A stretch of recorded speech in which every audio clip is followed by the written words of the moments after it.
कि जब मैं हद से आगे बढ़ गया था आशिकी में, यानी जिंदगी को ले रहा मजाक ही में, फिर मजाक ही में मिल गया सब खाक ही में। छू कर आया मंजिलें तो तन्हा था मैं वापसी में। जैसे फूल तोड़े होंगे तुमने झोली भर के, मैं वो फूल जो के रह गया था शाख ही में।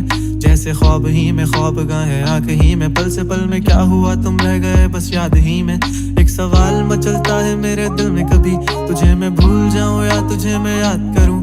तुझी को सोच के लिखता हूँ जो भी लिखता हूँ, अब लिख रहा हूँ तो फिर क्यों ना एक सवाल करूं। मैं इस सवाल से गम को बदल दूं खुशियों में, पर इन बेजान सी खुशियों से क्या कमाल करूं। पर अब सवाल भी कमाल तू संभाल ले फिलहाल, ये सवाल बेचा जाल क्या मैं चाल चलूं।